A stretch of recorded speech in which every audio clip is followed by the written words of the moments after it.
wassalatu wassalam sofil anbiya wal mursalin wa ala alihi wa sahbihi ajma'in. Amma ba'du.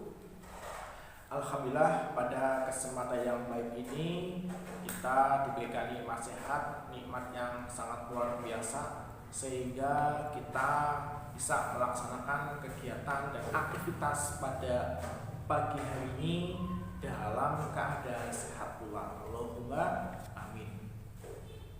Shalawat dan salam senantiasa kita sanjungkan, kita limpahkan pada junjungan Nabi Agung Muhammad Sallallahu Alaihi Wasallam, Nabi yang telah membawa kita dari zaman jahiliyah ke zaman yang penuh barokah ini.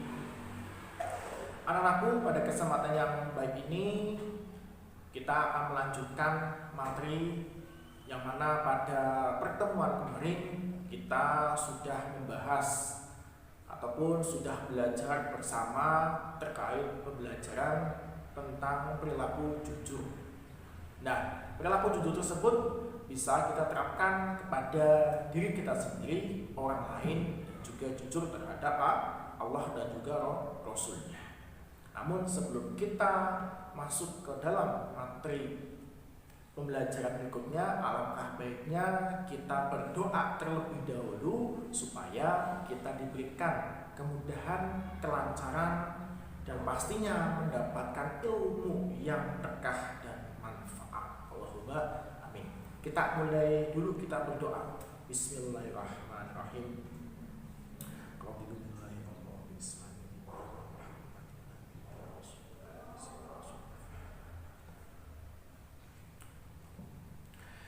Baik, untuk materi pada kesempatan yang baik ini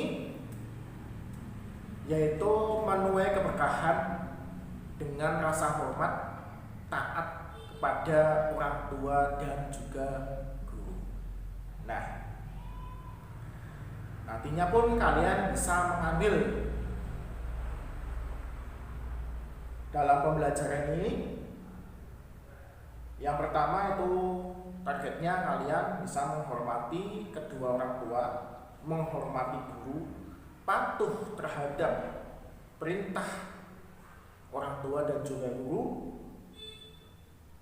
membantu pekerjaan orang tua dan guru. Itu nanti implementasi ataupun target pencapaian yang harus kamu miliki.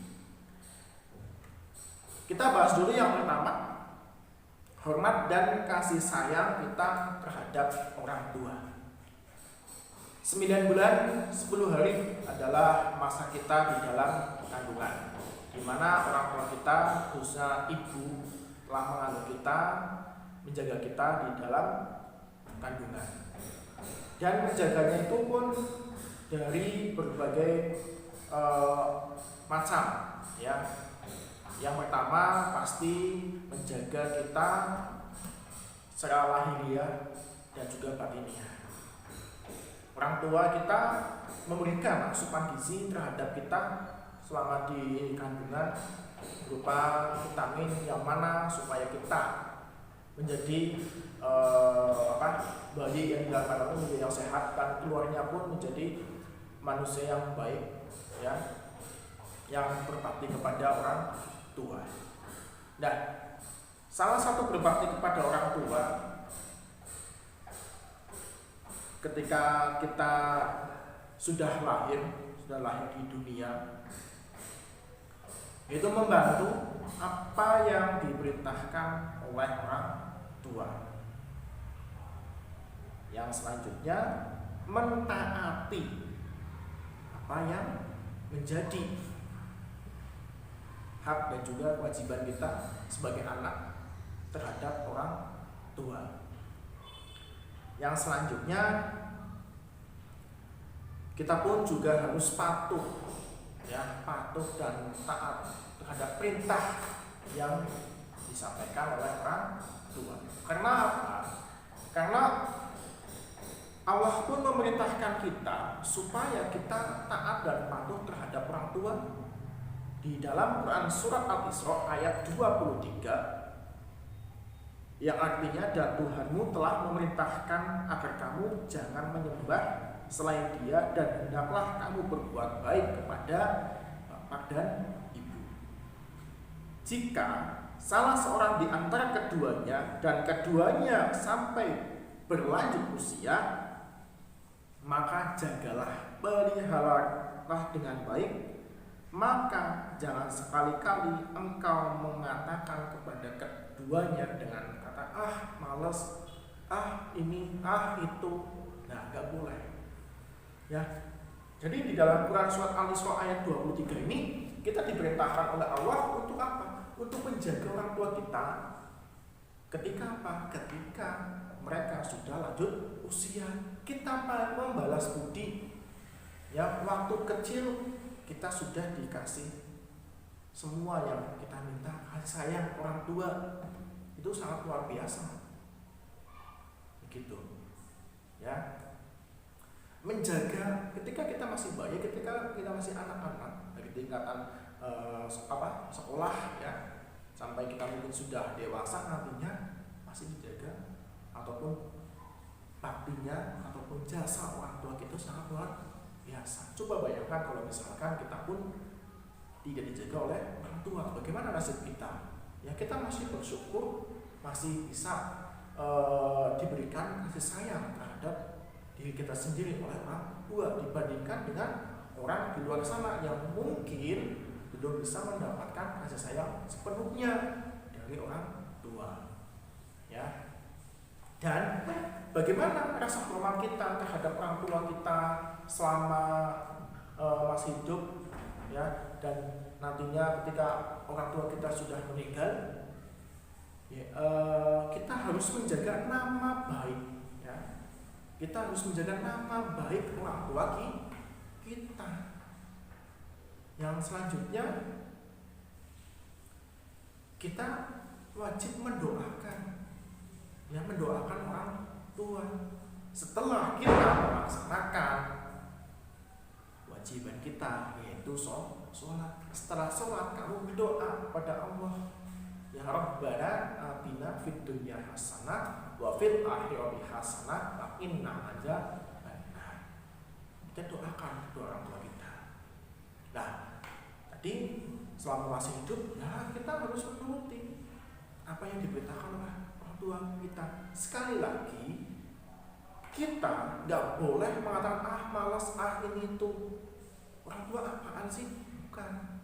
Tapi orang tua kita harus dihormati. Karena ketika kalian kepengen sukses, ketika kalian ingin hidupnya lebih baik dan masa depan yang baik, harus menghormati orang tua. Itu kuncinya. Nah, yang selanjutnya terhadap bapak dan ibu guru. Nah, ini Pak Guru sering melihat dan juga sering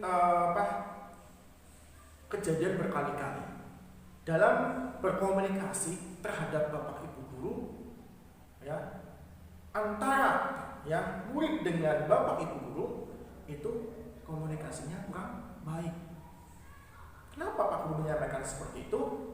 Karena ketika salah satu siswa ataupun murid yang lain ada komunikasi bapak ibu guru, misalkan kasih informasi terkait pembelajaran, ada yang jawabnya sesuai dengan bahasa yang tidak baik, bahasa kalian sesama teman jangan kalian libatkan, jangan kalian sampaikan kepada bapak ibu guru, jangan. Beda, teman kalian dengan bapak ibu guru itu beda. Bapak ibu guru adalah orang yang kasih kalian ilmu, yang menjadikan kalian itu pintar, yang menjadikan kalian itu bisa mencapai cita-cita.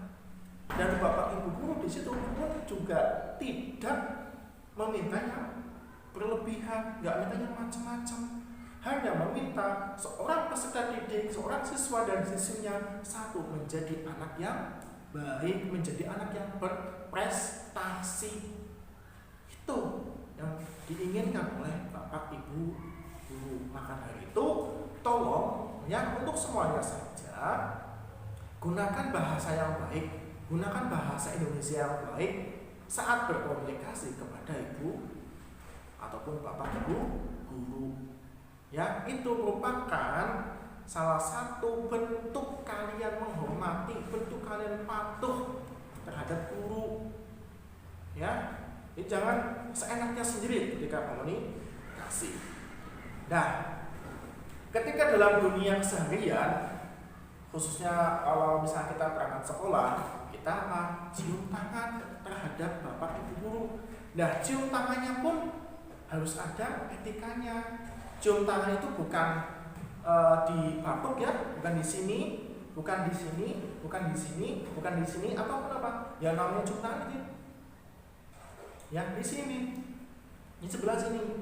Ya cium tangan terhadap bapak ibu guru ataupun orang tua kalian. Ya di sini, bukan ditempelin di batuk, bukan tempelin di pipi. Begitu. Ya, ini kejadian yang sudah terjadi pada anak-anak sekarang seperti itu. Jadi Pak Guru menekankan kepada semuanya, kita harus beretika baik terhadap orang tua, beretika baik kepada bapak ibu guru. Ya, itu contoh hal sederhana, hal simpel, namun belum kita laksanakan dengan baik. Maka dari itu, ayo kita belajar yang lebih baik lagi. Dan salah satu contoh juga kita patuh terhadap bapak ibu dan juga bapak ibu guru yang ketika di sekolahan, kita ketika bertemu memberikan salam, hanya assalamualaikum udah cukup, udah baik. Yang membantu setiap pekerjaan, membawakan buku ketika ketika guru kita sedang mengalami kesusahan, dan ketika diperintah langsung langsung ini melaksanakan, langsung melakukan, jangan ditunda-tunda terus. Ya, jangan ditunda-tunda terus, nggak boleh. Ya, karena itu perbuatan yang mencerminkan kita sebagai siswa dan siswi yang patuh terhadap bapak ibu guru. Nah, selain kita patuh pada orang tua, bapak ibu guru, kita pun juga harus berbuat baik terhadap teman. Sama teman kita harus berbuat baik. Ya, harus saling tolong, ya, saling membantu seperti itu. Ya, jadi pada kesempatan baik ini, aku mengajak anak-anak semuanya untuk kita patuh, menghormati, dan juga menyayangi orang tua kita, guru-guru kita, karena mereka lah yang sudah sangat berjasa terhadap diri kita sendiri. Dan Pak Guru mendoakan semoga anak-anak semuanya menjadi anak yang soleh dan soleha, cita-citanya terkabulkan, bisa mendapatkan apa yang kalian inginkan. Demikian yang Pak Guru sampaikan. Semoga pertemuan pada hari ini ilmunya berkah dan manfaat. Allahumma amin amin ya rabbal alamin. Terima kasih dan assalamualaikum warahmatullahi wabarakatuh.